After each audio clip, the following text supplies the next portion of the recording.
Mateus, capítulo 12. Jesus e o sábado. Poucos dias depois, num sábado, Jesus estava atravessando uma plantação de trigo. Os seus discípulos estavam com fome e por isso começaram a colher espigas e a comer os grãos de trigo. Quando alguns fariseus viram aquilo, disseram a Jesus: Veja, os seus discípulos estão fazendo uma coisa que a nossa lei proíbe fazer no sábado. Então Jesus respondeu: Vocês não leram o que Davi fez? Quando ele e os seus companheiros estavam com fome, Davi entrou na casa de Deus e ele e os seus companheiros comeram os pães oferecidos a Deus. Embora isso fosse contra a lei, pois somente os sacerdotes tinham o direito de comer esses pães, ou vocês não leram na lei de Moisés que, nos sábados, os sacerdotes quebram a lei no templo e não são culpados? Eu afirmo a vocês que o que está aqui é mais importante do que o templo. Se vocês soubessem o que as Escrituras Sagradas querem dizer quando afirmam: Eu quero que as pessoas sejam bondosas e não que me ofereçam sacrifícios de animais, vocês não condenariam os que não têm culpa, pois o Filho do Homem tem autoridade sobre o sábado.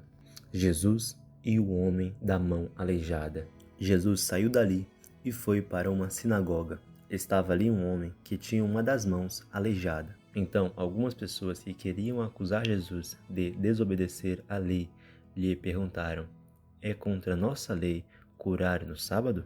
Jesus respondeu: Se um de vocês tiver uma ovelha e no sábado ela cair num buraco, será que ele não vai fazer tudo para tirar dali? Pois uma pessoa vale muito mais do que uma ovelha. Portanto, a nossa lei permite ajudar os outros no sábado. E disse para o homem: Estenda a mão. Ele estendeu, e ela sarou e ficou igual a outra. Então os fariseus que estavam ali saíram e começaram a fazer planos para matar Jesus, o servo escolhido de Deus. Quando Jesus soube disso, foi embora dali, e muita gente o seguiu. Ele curou todos os que estavam doentes, e mandou que não contassem nada a ninguém a respeito dele. Isso aconteceu para se cumprir o que o profeta Isaías tinha dito. Disse Deus: Aqui está o meu servo, que escolhi, aquele que amo e que dá muita alegria. O meu coração eu porei nele, o meu espírito, e ele anunciará o meu julgamento a todos os povos. Não discutirá, nem gritará, nem fará discussões nas ruas. Não esmagará o galho que está quebrado, nem apagará a luz que já está fraca. Ele agirá assim até que a causa da justiça seja vitoriosa, e todos os povos vão por nele a sua esperança. O poder de Jesus para expulsar demônios. Então levaram a Jesus um homem que era cego e mudo, porque estava dominado por um demônio. Jesus o curou, e ele começou a ver e a falar. A multidão ficou admirada e perguntava: Será que este homem é o filho de Davi? Alguns fariseus ouviram isso e responderam: É Beelzebu, o chefe dos demônios, quem dá poder a este homem para expulsar demônios.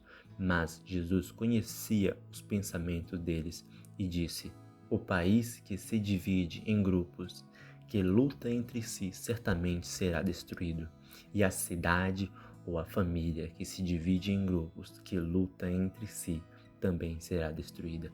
Assim, se no reino de Satanás um grupo está combatendo contra outro, isso quer dizer que este reino já está dividido e logo vai desaparecer. Vocês dizem que eu expulso demônios porque Beelzebu me dá poder para fazer isso. Mas se é assim, quem dá aos seguidores de vocês o poder para expulsar demônios? Assim, os seus próprios seguidores provam que você está completamente enganado. Na verdade, é pelo poder de Deus que eu expulso demônios. E isso prova que o reino de Deus já chegou até vocês. Ninguém pode entrar na casa de um homem forte e roubar os seus bens sem primeiro amarrá-lo. Somente assim essa pessoa poderá levar as coisas que ele tem em casa. Quem não é a meu favor é contra mim. E quem não me ajuda a ajuntar está espalhando. Por isso, eu afirmo a vocês que as pessoas serão perdoadas por qualquer pecado ou blasfêmia que disserem contra Deus. Mas quem blasfemar contra o Espírito Santo não será perdoado. Se alguém disser alguma coisa contra o Filho do Homem, será perdoado. Mas quem falar contra o Espírito Santo não será perdoado, nem agora, nem no futuro. A árvore e suas frutas. Vocês só poderão ter frutas boas se tiverem uma árvore boa. Mas se tiverem uma árvore que não presta, vocês terão frutas que não prestam. Porque é pela qualidade das frutas que sabemos se uma árvore é boa ou não presta. Ninhada de cobras venenosas. Como é que vocês podem dizer coisas boas se são maus? Pois a boca fala do que o coração está cheio. A pessoa boa tira o bem do seu depósito de coisas boas, e a pessoa má tira o mal do seu depósito de coisas más. Eu afirmo a vocês que no dia do juízo, cada pessoa vai prestar contas de toda palavra inútil que falou, porque as suas palavras vão servir para julgar se você é inocente ou culpado. O pedido de um milagre.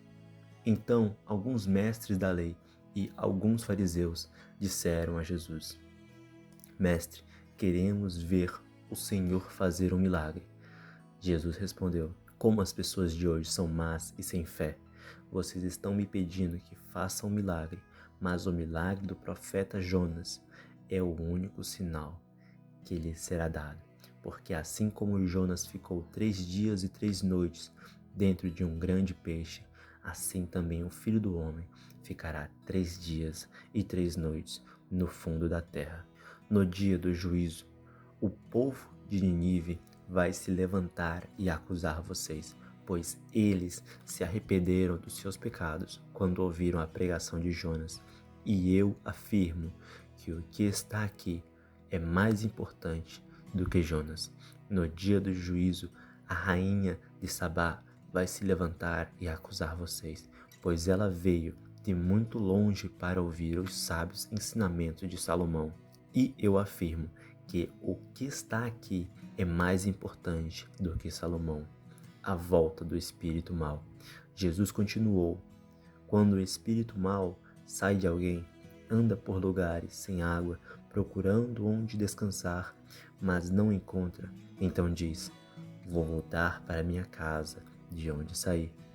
Aí volta e encontra a casa vazia, limpa e arrumada. Depois sai, vai buscar outros 7 espíritos piores ainda, e todos ficam morando ali. Assim, a situação daquela pessoa fica pior do que antes, e isso também acontecerá com esta gente má de hoje. A mãe e os irmãos de Jesus. Quando Jesus ainda estava falando ao povo, a mãe e os irmãos dele chegaram, ficaram ao lado de fora e pediram para falar com ele. Então alguém disse a Jesus: Escute, a sua mãe e os seus irmãos estão lá fora e querem falar com o Senhor. Jesus perguntou: Quem é a minha mãe e quem são meus irmãos? Então apontou para os seus discípulos e disse: Vejam, aqui estão a minha mãe e os meus irmãos, pois quem faz a vontade do meu Pai, que está no céu, é meu irmão, minha irmã e minha mãe.